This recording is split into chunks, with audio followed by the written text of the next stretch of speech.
Welcome to the Chronicler's Tales. A poor cobbler leaves his trade for a fishing net, and on the day he is ready to abandon even that, the water gives him something unexpected. From that strange beginning come two brothers, alike in appearance and soon divided by the roads they choose. Their journeys will carry them through wonder, danger, and enchantment toward fortunes neither can yet see. But first, there is only the cobbler, his empty net, and one final cast. Once there was a poor cobbler who could no longer make ends meet by mending shoes. He decided, weighing what little was left for him, to buy a net and try as a fisherman. Day after day, he tossed his net out into the water, but always pulled up only old boots and worn-out shoes, the same kind he'd once tried to fix, though even those had been scarce. At last he sat with his decision. Today would be his final attempt.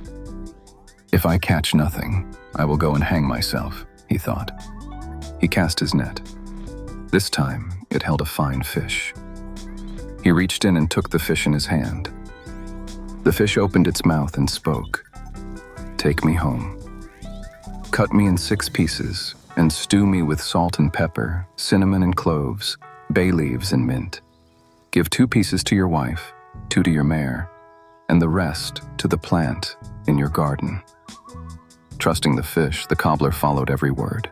He gave 2 pieces to his wife, 2 to his mare, and 2 to the plant outside, doing so without hesitation. What followed was stranger still. In time, his wife gave birth to 2 strong boys, and his mare to 2 colts. The plant in the garden pushed up 2 lances, and where flowers might have bloomed, 2 shining shields appeared, each marked with a silver fish against blue. Prosperity settled over his house. Soon, on a bright day, the 2 boys stood as gallant youths before the door. They mounted 2 superb horses, slender lances in hand, and brilliant shields at their sides. The brothers looked so alike they were called the Double Knight, yet each held fast to his own name and mind. Wishing to find fortunes apart, they embraced and parted, one setting out toward the west, the other to the east. 2 identical faces had now taken separate roads. For the moment, we will follow the brother who turned toward the west. The other passes beyond our sight.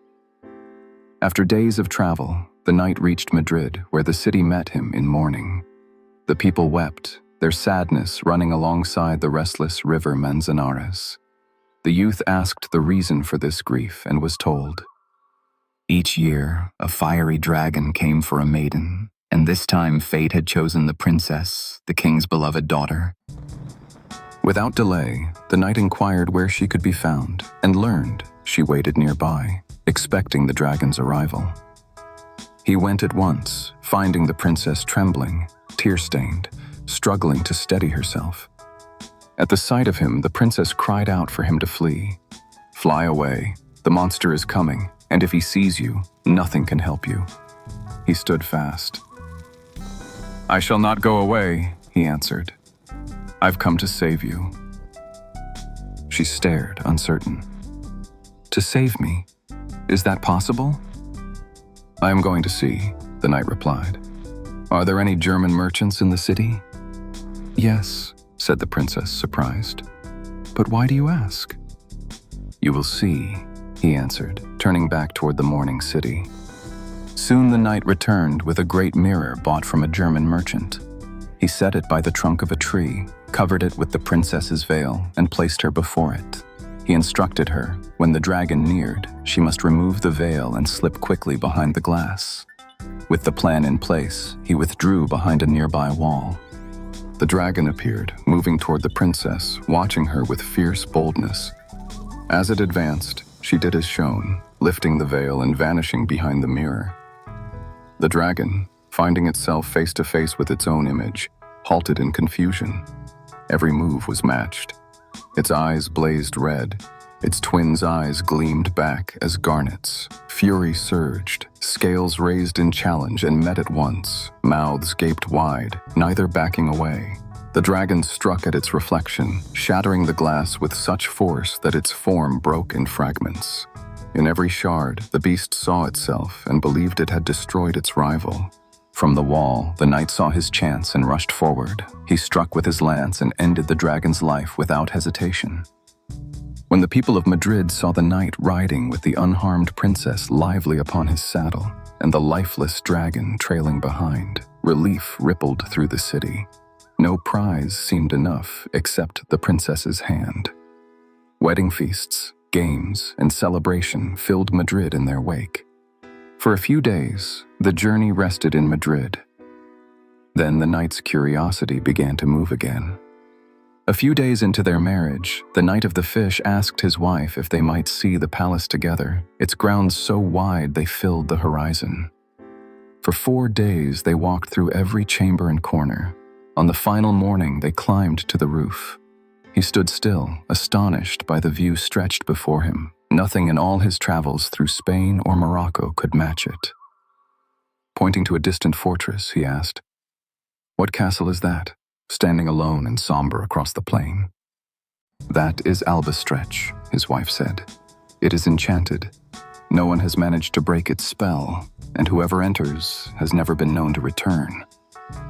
He listened with care, and, being both brave and drawn to adventure, rose early, readied his horse and lance, and went toward the castle she had named. Albastretch stood looming, darker than storm clouds, still as death itself. But the Knight of the Fish did not retreat. Raising his horn, he sounded it with force. The castle's echoes awoke, answering each other, some near, some far, swelling and fading, yet not a stir came from within. "Ah, what a castle," he called out. "Is no one here to welcome a knight? Can no one care for my horse?"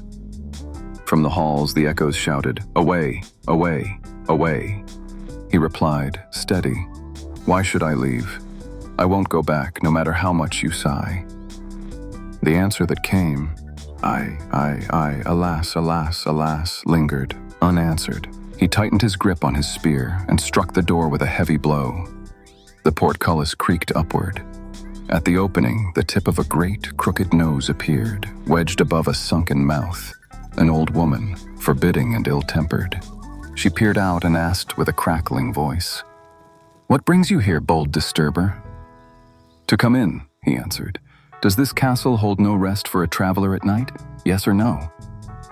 Echoes whispered sharp, "No, no, no." He lifted his visor to ease his warmth. The old woman, noticing the knight's youth, tempered her tone. "Enter, handsome youth. You'll be cared for here." The echoes responded, "After, after." But the knight did not falter. He stepped inside, and she promised he would be well seen. "Farewell, farewell," sighed the echoes along the stone. He nodded for her to lead on. "Go on, old lady," he said. "I am Lady Berberiska," she snapped, "mistress of Albastretch."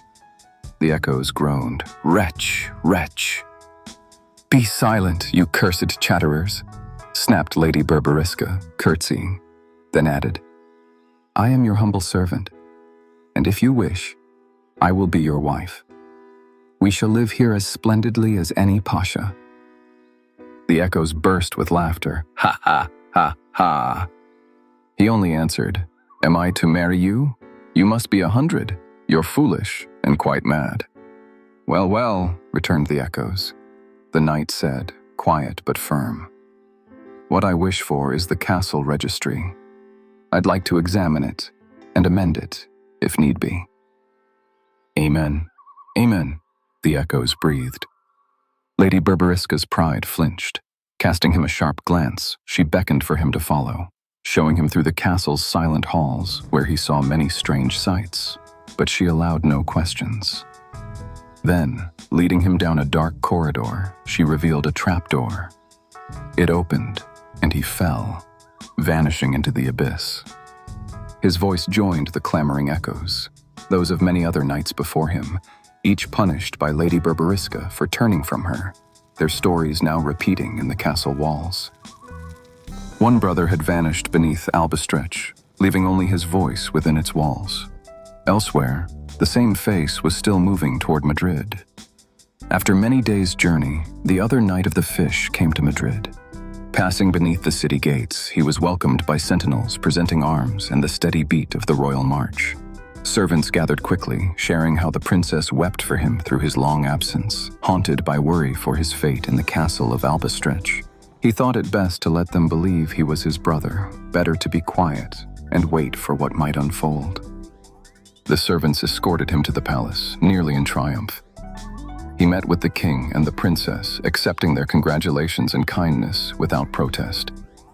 Their questions crowded him, direct in their hunger for stories of his time at the castle. But when the princess pressed for answers, he replied, "I am not permitted to say a word about that until after I have been there once more." She asked, "Are you thinking of revisiting that accursed castle? You are the only one who has ever returned from it." He only said, "It is unavoidable. I am obliged to go there." That night, as the household settled, the knight laid his sword in the bed instead of himself. The princess, watching, wished to know why.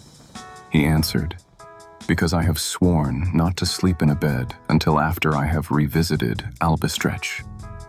The next morning, he mounted his horse and set off toward the Enchanted castle, his thoughts caught on the chance of his brother's misfortune there. The castle rose before him, and at the portcullis burned the old woman's fiery nose. The moment she saw him, the old woman turned pale. She took him for the dead knight and frightened poured words to Beelzebub, promising gifts if only he would remove this vision from her sight. "Ancient lady," he called, "I have come to ask where a knight is who has been here." The echoes answered at once. "Here, here, here," he asked again. "And what have you done with this knight, so accomplished in all things and so skilled?" The echoes gave him only, "Killed, killed." Hearing this and seeing the old hag dart away, the knight's anger surged. He caught her and drove his sword through her, leaving her twisting at its point. He demanded, "Where is my brother, ugly old traitress?" "Barely able," she said. "I can tell you, but as I am at death's door, I will not let you know until you have revived me." He demanded to know how, and she said, "Go to the garden, cut some evergreens, everlastings, and dragon's blood. With these, make a decoction in a cauldron and sprinkle some of it over me." She died, voiceless. The knight did as he was told, and revived her, though her face now was even more unsightly, her nose white as bone. Forced by him, she revealed where to find his brother. Into the abyss he went, and there he found not only his brother, but many others claimed by the wicked Berberiska. He sprinkled them all with the decoction, and life returned to each. As breath filled them, each one heard an echo of his own voice. Their first words were, "Accursed witch, merciless Berberiska." The knights and the beautiful ladies carried there by the witch's son offered thanks to the Knight of the Fish. One lady, the most lovely, gave him her hand, and when Berberiska saw it, spite and envy struck her down again, and there the two roads meet again. The brothers left home with the same face, the same gifts, and separate fortunes to seek. One brother's road ended beneath Albastretch. The others led there in time to bring him, and the others held with him back into the world. They began by traveling apart. In the end, one brother's journey completed the others. This has been The Chronicler's Tales. Subscribe for more traditional stories told this way. Until the next story.